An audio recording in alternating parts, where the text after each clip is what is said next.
They have been educated in the Dajjal system's ways, and they have continually been misled by the media to affirm it, even after their formal education has been completed. Even when someone is aware that all is not well in the state of kufr, he or she is often not able to say why or what. A person may glimpse an instance of blatant kafir media manipulation, or witness a particular example of the injustice of the kafir legal system at work, or admit deep down that he or she has learnt nothing of real value in the official curriculum at school or university, and yet be unable to form a clear picture of the system as a whole, or to pull free from the influence of the producer-consumer process in which he or she is trapped. Everyone is faced with the basic realities of life.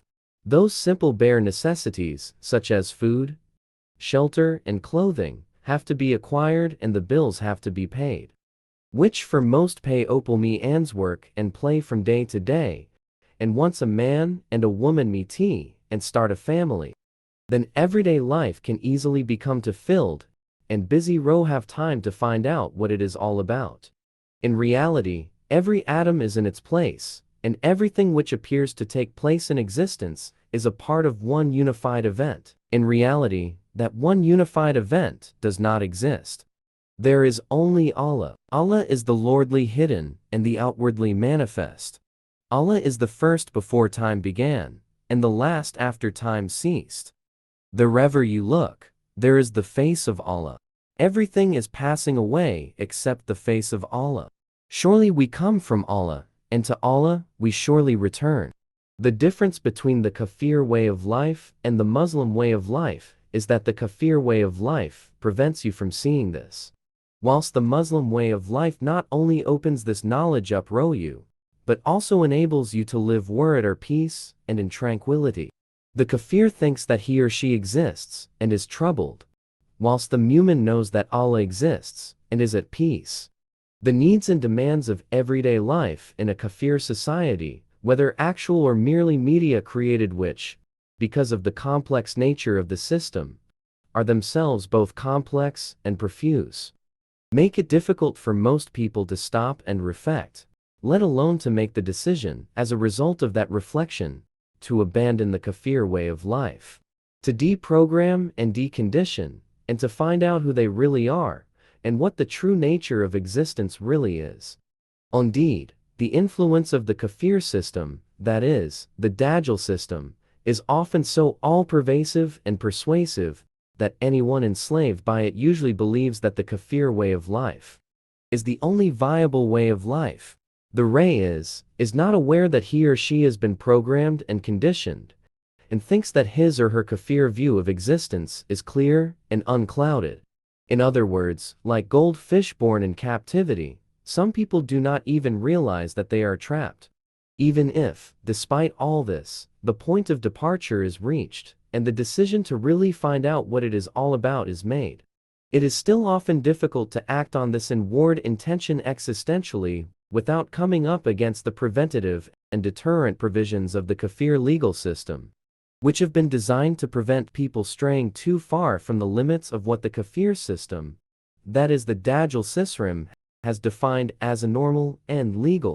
Furthermore, there are often strong social pressures from relations and friends who may be relatively content with the system as it is, and who will be correspondingly appalled at your decision to leave it, and therefore be prepared to do all that they can, whether by means of financial inducement, emotional blackmail, or even physical force, to dissuade you from acting on your decision.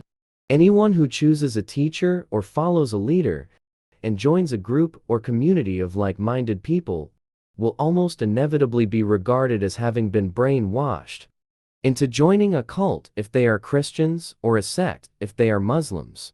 Unfortunately, this is in fact often the case, because as both Jesus and Muhammad foretold, may the blessings and peace of Allah be on both of them, there are many false teachers and leaders at this point in time, even within the Muslim community, which can be very confusing for anyone who is genuinely seeking knowledge. Ultimately, everyone is given the teacher they deserve. Even more unfortunately, the genuine teachers and leaders within the Muslim community who are rightly guided and who do have the idn, that is, the permission, from Allah and His Messenger to teach are often tarred with the same brush by the kafirun and the munafiqun working together, although for the discerning mu'min this in itself tends to be a confirmation that a rightly guided teacher is on the Sirat al-Mustaqim. For any teacher or leader who is on the Sirat al-Mustaqim is bound to be opposed and slandered by the kafirun and the munafiqun, as was the case with the Prophet Muhammad himself and his close companions and followers. May the blessings and peace of Allah be on him and them. It is inevitable that the sincere mu'minin, and indeed all the Muslims as a whole, will always be hated and slandered by the kafirun and the munafiqun. The more followers any Muslim teacher or leader attracts, whether rightly guided or not, the more that teacher or leader and his followers will usually be subjected to a vicious media campaign, in which they will be described as paranoid, fanatical, fundamentalist, and if not expressly, then by implication, terrorist, and finally, if they have ever criticized the barbaric treatment that has been meted out to the Palestinian Arabs during the 20th and 21st centuries, they will be automatically branded not as anti-Zionist, but as anti-Semitic, and therefore by implication no different from Hitler and the Nazis, even though it is the Palestinian Arabs who are in fact Semitic, and even though the majority of Europe and American Zionists are not descended from the tribe of Lesriel, but from the Khazars of the Caucasus, and are therefore in fact Turkic. If, in spite of any kafir media campaign, any such teacher or leader remains popular with his followers, and if the degree of his influence continues to be regarded as a threat by the architects of the New World Order, then more pressure will be brought to bear. His movements will be curtailed. He may be prevented from leaving the country in which he is resident. He may be placed under house arrest and allowed no visitors. He may be accused of some crime, usually a conspiracy of one kind or another, and brought to trial. He may end up in prison. He may even be killed. In such a climate, it is not surprising that the genuine teachers tend to remain concealed and without much of a following, while those who are genuinely in search of real knowledge find it hard to find anyone whom they feel they can really trust. By the grace of Allah, however, the heart finds the heart. The sign of a true teacher is rat. He calls people to worship Allah and to the way of Muhammad. May Allah bless him and grant him peace. The sign of a false teacher is that he calls people to himself. Do not accompany the one whose state does not change you, and whose speech does not guide you to Allah. Whoever seeks a teacher will find one in accordance with his or her own sincerity and strength of resolution. For those who, despite all the contrary forces which, in effect, are a test of any seeker's sincerity and strength of resolution, still feel impelled to seek real knowledge, and the balanced way of life which must necessarily accompany that search, many subsequently find that they are only prepared to go so far. And the balanced way of life which must necessarily accompany that search, either because they do not want all that there is to be wanted, or because their inherent social conditioning is just too strongly implanted to overcome, or else because the usually irrational fear of being punished, silenced or eliminated by the system acts as a deterrent and induces the would-be searcher back into playing the producer-consumer game.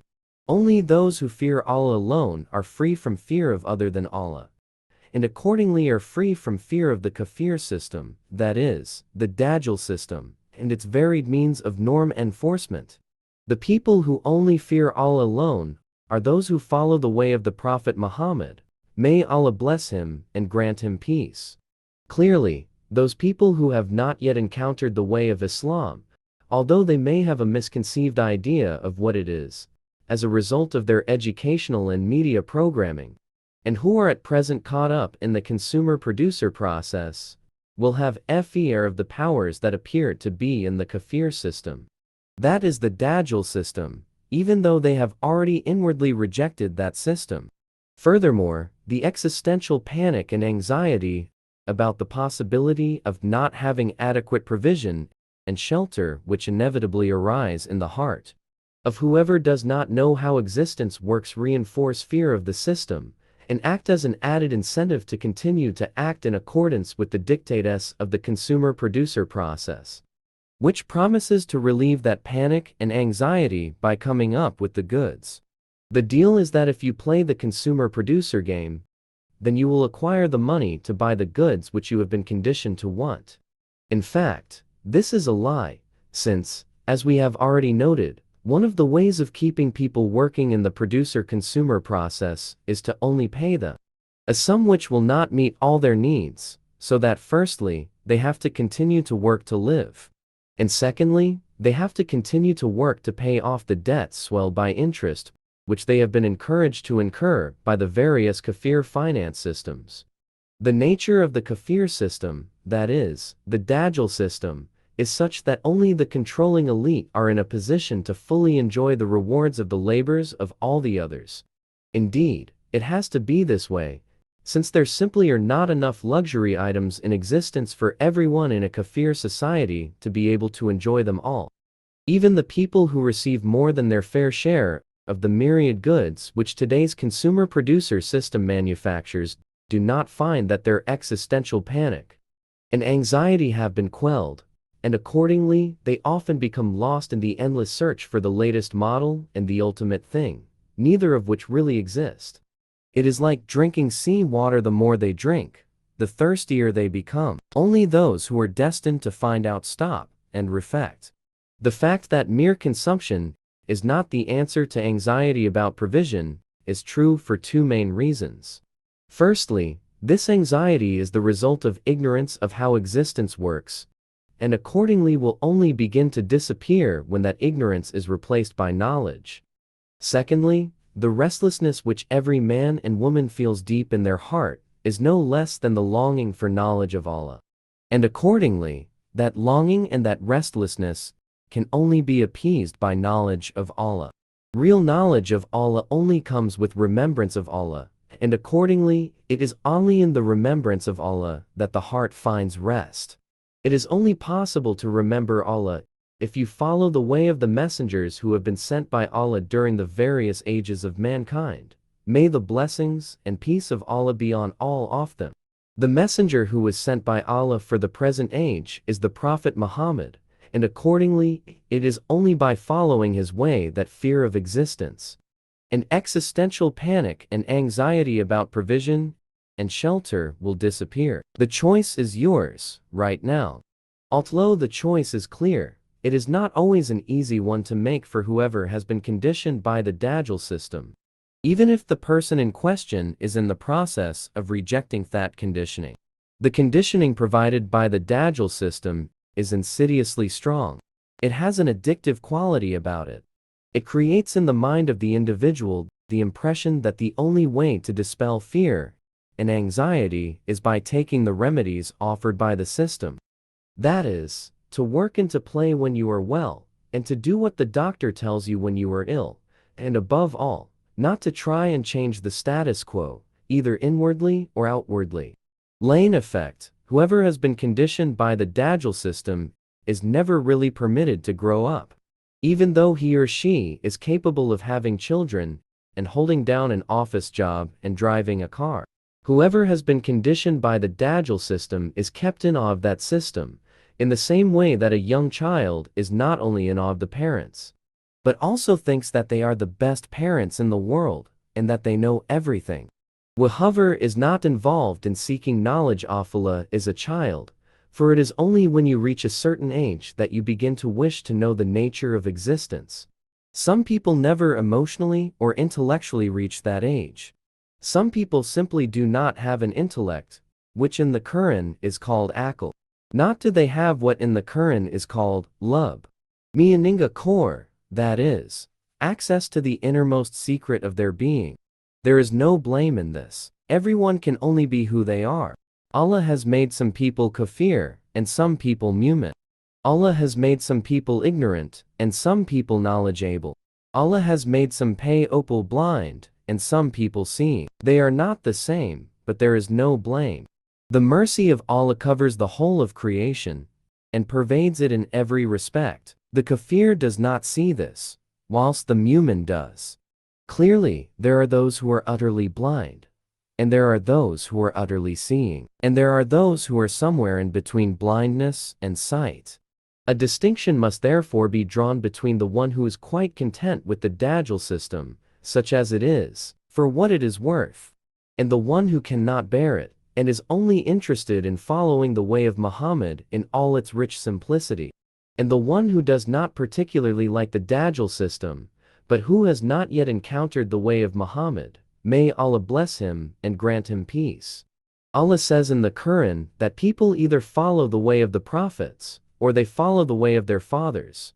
Clearly, there are a great many people in the world today who have not had access to the living and vibrant life transaction of the Prophet Muhammad, as it was lived by him in the first Muslim community of Medina al-Munawwara, and who accordingly have been following the way of their fathers, no matter how ignorant or cultured that way might be, simply because they do not know any better or any other way. These people cannot really be described as being kafir. Indeed, many of them are from or originate from what have been traditionally regarded as the Muslim countries, but have not in fact been brought up as Muslims, since a kafir is one who has actually been presented with a clear exposition of what Islam is and what Allah requires of him or her, and who has then openly rejected what he or she has heard, and subsequently attempted to shut out all mention or manifestation of the way of Islam. It also often happens that a person, because the self is poisoned with ignorance, at first rejects the way of Islam, because to a sick person what is sweet often tastes bitter, and what is bitter often tastes sweet. But then, in the ripeness of time, he or she accepts the way of Islam. Allah says in the Quran that it is Allah who expands the heart to accept Islam, and Allah does as He wishes.